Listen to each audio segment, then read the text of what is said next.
Hello, and welcome to Women We Watch in Tourism podcast series. WWW is a platform where we provide a space for women to leverage collective wisdom, experiences, and inspiration from women powerhouses in our industry to become innovative game changers. We will be engaging in insightful conversations with women who have changed the face of businesses in our industry and trailblazers who have steered innovative and creative ideas. This is a must-listen podcast for women leaders, professionals, and entrepreneurs to become visible, break glass ceilings, and to grow their impact. We believe that sharing these insights will be a catalyst for women in our industry to unleash their potentials and to seize the crisis as a turning point. So join our conversations by subscribing to Women We Watch in Tourism podcast. So when you are looking at social impact focused businesses, like that's a core that you want to change the world. Yes, it is good to do that, but always do your preparation and research and think of where you make the money. Because whether you could be a social impact initiative in the for-profit space or a non-profit space or a mix of both, you still have to think of financial sustainability. I learned it the hard way.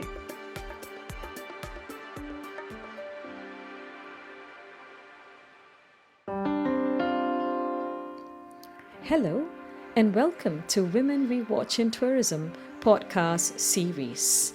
WWW is a platform where we provide a space for women to leverage collective wisdom, experiences, and inspiration from women powerhouses in our industry to become innovative game changers. We will be engaging in insightful conversations with women who have changed the face of businesses in our industry and trailblazers who have steered innovative and creative ideas. This is a must-listen podcast for women leaders, professionals, and entrepreneurs to become visible, break glass ceilings, and to grow their impact. We believe that sharing these insights will be a catalyst for women in our industry to unleash their potentials and to seize the crisis as a turning point. So join our conversations by subscribing to Women We Watch in Tourism podcast. Hello, everyone. I'm Zeenal Doshi, your host for today. You're listening to episode 2 of Women We Watch. Joining me today in the conversation is a woman who is leading the path of business inclusivity globally, a TED speaker, and she has won many accolades for her work and won awards like Travel and Leisure Global Vision Award, WTM Responsible Tourism Award for Best Innovation in Travel, and many more. I'm talking to none other than lovely Neha Arora, founder of Planet Abled. Welcome to Women We Watch podcast, Neha. So lovely to have you with us today. Thank you, Zeenal. Thank you for having me. It's a pleasure to be here today. And thank you for the kind introduction. Great. So I'm going to start the podcast a little unusual. Generally, people ask for advice at the last, but I'm going to start with an advice. So if you must give an entrepreneurship advice to your younger self, what would that be? Okay, so very good question. So I think one advice that I would give my younger self would be 3 things. Why you are doing what you're doing. So because this why would be important when you will be at the lowest in your entrepreneurial journey. That why did you start it, and that will help you survive. Second would be preparation, like do your research and prepare yourself. That how well you are prepared and what is your leverage that you can pull this off. Second, the third would be think of profitability right from the start, because that would define your long-term sustainability. Passion can only take you too far. Absolutely. I think what you just highlighted, the why, I think that is very important. Many businesses in the journey forget that. And yes, for any business, the financial sustainability is very important for your passion also to take to kind of go ahead with your passion, right? So Yeah. without wasting more time, I'm very excited to know your journey. So can you share briefly about your professional journey and how you actually got started with Planet Able? Sure. So, by education, I am an engineer, but never used that degree, I should say, a wasted engineer, so to say. But I worked in the corporate in various capacities of pre-sales and enterprise sales with companies like Nokia, Adobe, and HCL. And when I started Planet Able, it was more of a personal experience for me because I never went for a holiday as a child because both my parents are persons with disabilities. My father is blind and mother is a wheelchair user.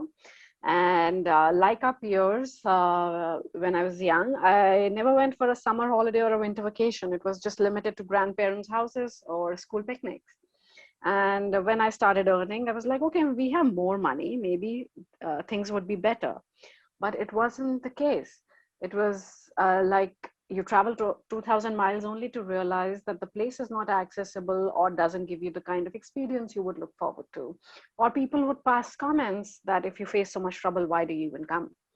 And most disabled people like and my parents are conditioned that okay, if something is not accessible, just let it be, accept it and move on. But I wasn't like that. I got into arguments about access, made it a human rights issue, that why can't my parents access any place? And one of these arguments at a temple turned into a mob fight. And that's when my parents said, okay, we're not going anywhere because you fight everywhere and it anyways never leads to a memorable experience. So that got me thinking. And when I talked to other persons with disability, they were like, okay, we face the same trouble or we don't travel at all. And I realized no mainstream travel company would look into it as a business, as a potential market as well. And then I started thinking, okay, maybe I am the person who might explore that opportunity of business. So did my homework for 2.5 years and then launched Planet Able. Okay, I mean, the journey has been like quite a difficulty for you, and I'm sure for your parents.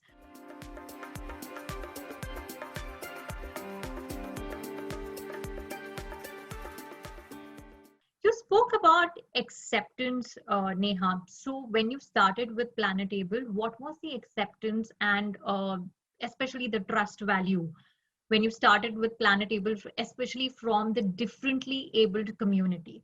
Like, was there resistance? How did it go? Well, there was no resistance. It was just a lack of awareness and like the protection factor, right, of the families, that how safe or it would be for a disabled traveler, because nothing like that. There was no reference create, or if there was any reference, it had never ended pleasantly. So it was more of a protective attitude that was there. So even before I launched Planet Able, like 6, 7 months before that, I had been involving myself in the community and various forums and telling them this is what I'm going to do. And are you up for it? And what kind of experiences, would be a dream experience kind of stuff. And so they knew when we launched, but they were still hesitant. But it started from talking to parents of 40-year-olds, convincing them, okay, send them, it would be fine. Okay, don't worry about it. We'll take care of it. So building that trust in people was an important aspect of like in the initial phase. And it gradually started because we started doing local trips first to build that trust. We did not launch a week long or a 10-day holiday for persons with disabilities because no one would have come until and unless they trust us. So we Right. started doing small local trips first. And once people were convinced, yes, it is possible, they started asking us, oh, can you do this? Can we do this? Because then it was like, yeah, possibilities are opening. Like, we provided them an open conversation that you can come and ask us and we'll see what happens. And that has made us grow, because when they came to us asking for rafting, I was like, why not? Let us try. If they came to us for a Segway or ice skating, I'm like, okay, why not? Let's try. And that has been, the steps that brought us where we are today. It's people who built us.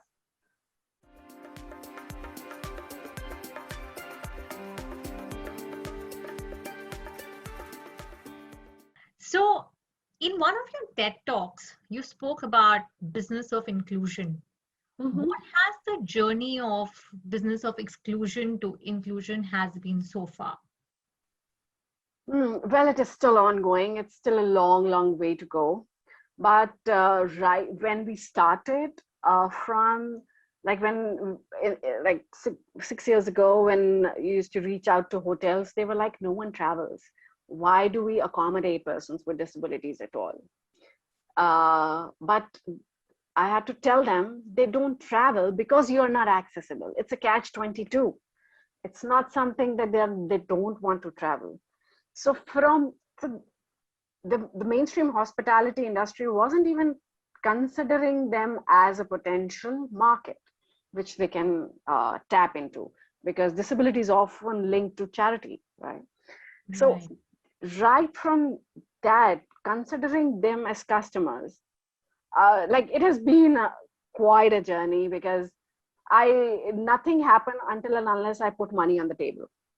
No business moves until and unless you put money on the table. So when we started sending people to these places, and they realize, oh, these people are spending more, they're staying longer. So then when business came in, then they realized, oh, we should do something about it. So I think everyone has their own preferences and agenda. Some people are nicer and they do want to do it from a responsible travel perspective, but some focus on business, which is fine. I mean, we talk to them in their language, which they want to hear. This is what I do in all my talks. I just tell them, you take your pick, whatever you want, whether you want to do it from the social impact perspective or whether you want to do it from a business perspective. Both are profitable, both are good, and you will be benefited in the end. So whatever rocks your boat. But yeah, whatever rocks your boat. But yeah, we still have a long way to go. It hasn't reached the inclusion that we would look forward to. But I'm sure it's not far, Neha. The kind of efforts that you are putting, and there already has been so much of awareness. Because I remember when in Flapper Life, I got a client who was handicapped, and she said, "I want to travel," and I actually referred it to you. So, yeah, I mean, you have actually built that confidence in people that okay, we can also travel, right? So, so that has been commendable, Neha.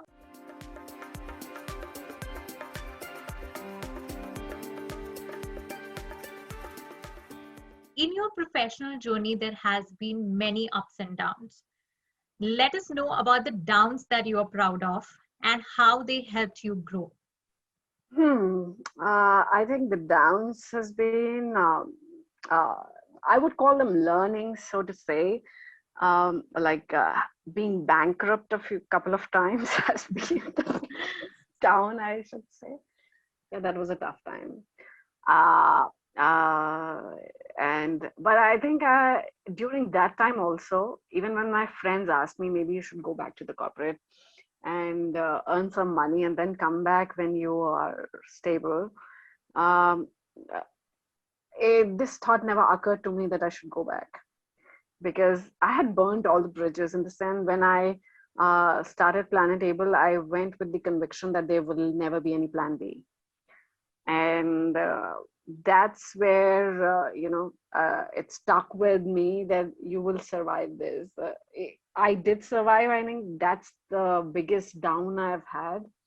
Also, to see my parents suffer because of the financial restraint, because the lifestyle that you had before when you had a good salary and the lifestyle you have later of being an entrepreneur, bootstrapped entrepreneur, let's be specific, it's a totally different life. You can give up anything from yourself, but if you have to compromise for your family, that is something that you would never want. But this, I think I'm proud in the sense that I could survive that bankruptcy. And during COVID, when hell broke loose, I was like, okay, it's fine. I have survived that in the past. This is nothing. So it did not affect me much, honestly. Okay. So yeah, I mean, I can totally relate to you when you talk about the financial stability, because I think to every entrepreneur, their relatives, friends, they tell them that, why don't you go back to your corporate job and earn some weight and come back? So I think that's like a standard piece for all entrepreneurs to hear.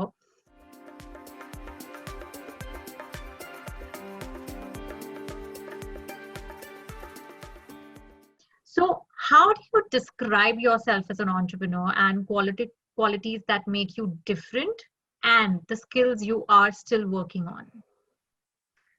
I think one thing that comes in, and a large part of like the credit of it goes to the upbringing. I can walk into any room without getting overwhelmed and get my work done. I mean, when I see a challenge, I look at it from the perspective, okay, how do I hack it and get it done? So that never bogs me down, even if, and I'm always prepared, like, okay, 100 things I'll try, maybe one will work. It's not like if I have put something, my heart and soul into it, I don't expect that it will work 100%. It might work, it might not work. What matters is that I give my 100% so that I don't have any regret. And I think that has been a very big factor in running the business too. That, okay, did not work, try something else. It did not work, try something else. So you have to keep on going. And uh, another skill that I would say has helped me is because we were made independent pretty early in life. Because my parents like sent me to a market, like in sixth alone. Okay, this is the list, go and buy stuff. And the same year, since sixth, I was depositing my school fees by myself in the bank. So I knew how the social system worked before my peers did, right? How these government systems work. And if you are denied something just because of a disability, you know how to get it done. I think that has been a very, very big, um, what do you say, a skill that I've developed over the years, and things that I'm still working on. I think it's to scale a business, because I'm a first-time entrepreneur, and there are a lot of things that are required to scale a business from being where it is today, from good to great, if you have to call it that way. And delegation, and accepting 80% is good enough. You don't have to be good 100%. That is something I'm still working on. Yeah, and I guess that's going to be like for life, because you're going to be always wanting to be better and better. So I guess, yeah, for entrepreneur, I feel that it's always like a work on. Like Yeah. there are so many skills that we are always working on and learning new things. So yeah, and I think it's a good thing, because learning new things is a very important piece, which I feel that you have to be up for changes, Yeah. and you have to keep learning and come up the curve.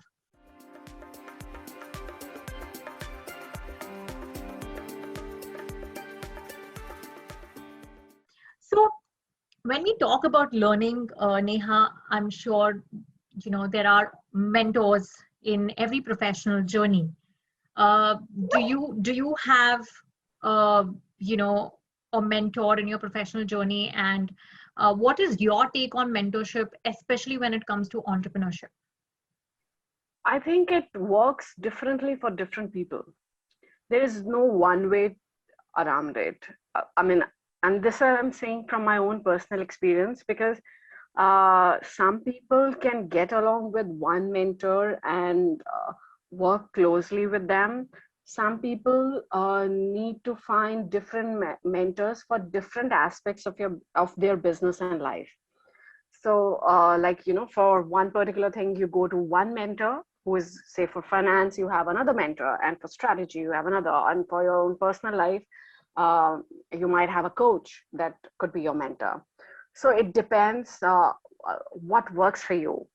For me, honestly, I hadn't had one single mentor uh, from always.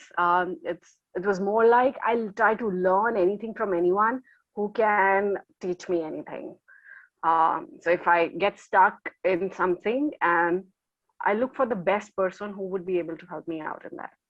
But last year I was fortunate enough to uh, um, get into touch with Anag Desai. I don't know if you're aware of him. He passed No. away a couple of days ago. Okay. Okay. So he was one life mentor who was the person I was like, whether it's a business problem or whether it's a life problem, you could just go to him and ask a question around it. And he won't answer your question, but he will ask a counter question that will give you the answer, like ideally what a mentor should be. So um, uh, I'm sad that I met him pretty late in life, uh, but and he passed away a couple of days ago. So that's a sad story. Let's see what it has in store. But yeah, you have to wait for the right person to come along. I think it goes that way. Absolutely. I think what you just rightly said that, yeah, you can have different mentors for different things. And I think you should always be open to mentorship rather than saying that, oh, you know it all. You Yeah. know, at every stage, even if you are a successful business owner or an entrepreneur, you still need a mentor.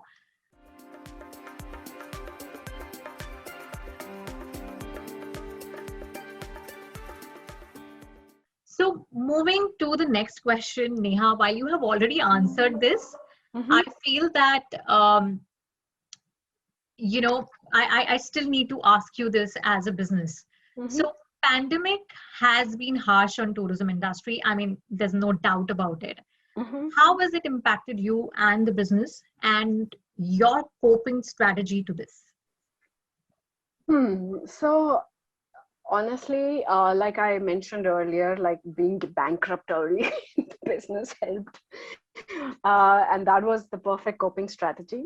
I actually took it as more like a breather to reflect on the past experiences of Planet Able and where we have reached and what is the way to go. So it was a good break as a time of reflection to look at, okay, you are a travel service provider. How many people can you impact as a travel service provider? 100,000, 200,000 in a year, that the max or any good decent travel company would do. Um, and that got me thinking, how do we reach out to 1.3 billion people with disabilities? Who might or might not be able to afford to travel with us.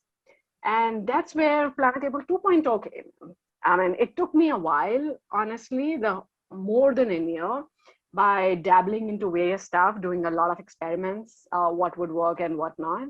And then it started connecting, like the dots got connected backwards. And now we have like a strategy to become a travel ecosystem enabler, right? Making the ecosystem inclusive of everyone, in addition to being a travel service provider, so that like the industry changes for everyone.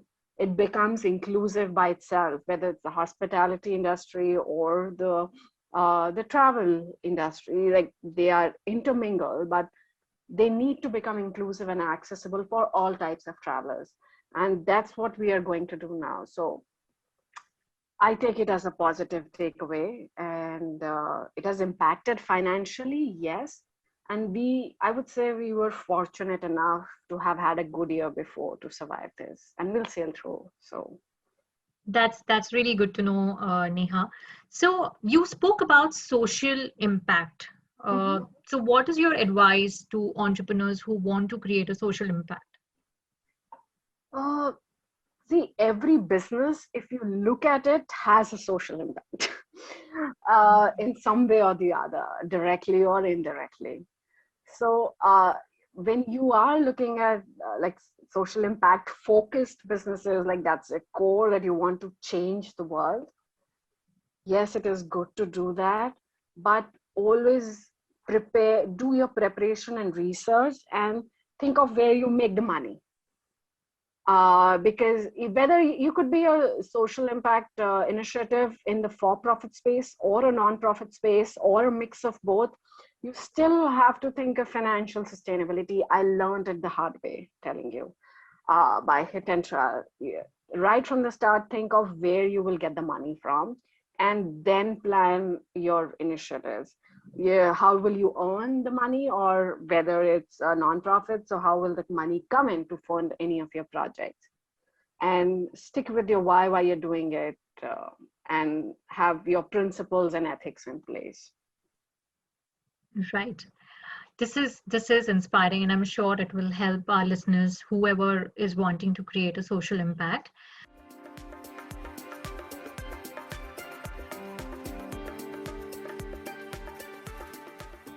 So, of course, we have kind of come to an end of our podcast, Neha, and this is like a signature question. So, who is the women that you watch, like the way we are watching you and you inspire us? Is there somebody that inspires you? Yeah. I mean, the first woman that comes to my mind right now is Sara Blakely. Okay. So she's the founder of Spanx. They make women innerwear. She's the first, like the youngest women billionaire of the world, self-made without external funding. Wow. And so and you know what, even though she's a billionaire, she does stuff which puts her into a vulnerable situation all the time. And she never hides that, she has this weakness as a business person. Plus, she's still selling even though she's a billionaire every day. Wow. So if you go to her Instagram account, you will see her posting, oh, today's a sale on Spank, 20%, go and buy. I haven't seen no male or female entrepreneur who is a billionaire who really does not have to sell every day doing that. Right. That, okay, there's a 20% sale, go and watch it. Or if there is a new product, she'll wear it herself and showcase it. Oh, this is where I'm wearing, and this modeling herself for her own product and selling it. Like pitching it as if it is day one of the business. That's like really commendable. I think one skill that every entrepreneur, I think, begins with is sales. And I think the marketing that you do for your products. So yeah, I mean, it is very commendable being a billionaire. Yeah, I mean, and she's like, okay, I don't know how to do this. Imagine she joined Instagram, she went to an airport and asked people, oh, I'm Sara Blakely, can you just follow me because I'm new to Instagram? Okay, that's like an inspiration for sure. So, I mean, you can be rich, be a bigger business person, but if you're still grounded and you're still selling as if it is day one, nothing can stop you as a business person. Absolutely.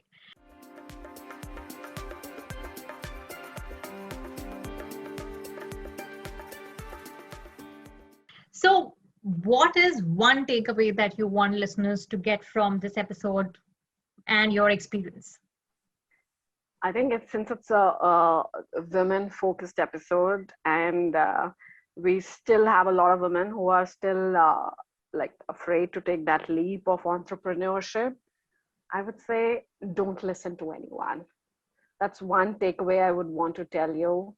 I was privileged that I was given the freedom by my parents, but to start the business, no, they did not believe in me until I was maybe 3 years into the business. They still said you have screwed up your life and your career because things came easy to you.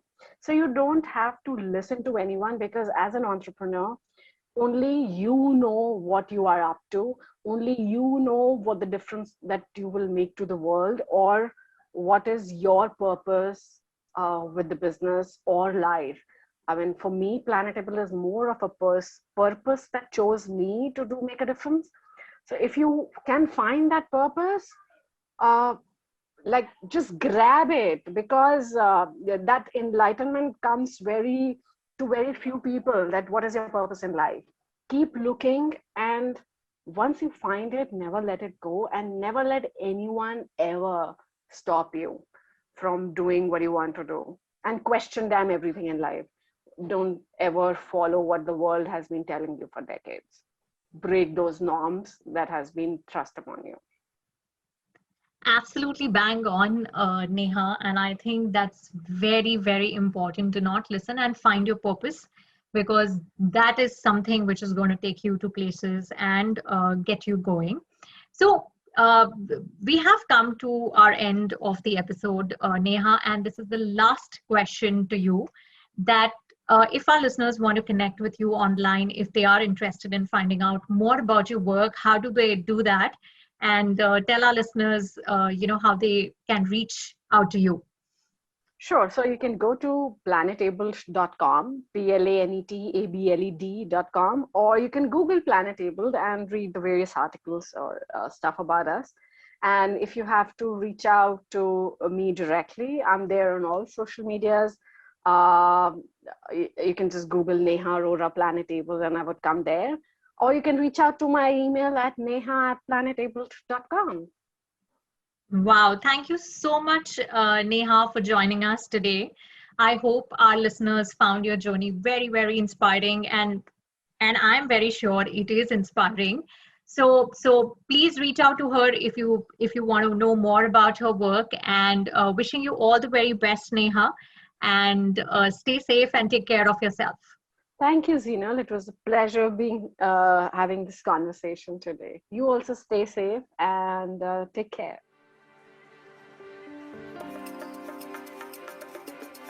And that was Neha Arora. What a lovely and inspiring conversation. To all the listeners, thank you so much for being with us on episode 2. If you liked our episode or would like to share your views, please connect with us on womenwewatchtourism@gmail.com. You can follow us on Instagram and LinkedIn, as well as subscribe to our podcast on all the leading podcast platforms. This is your host, Zinal, signing off from episode 2.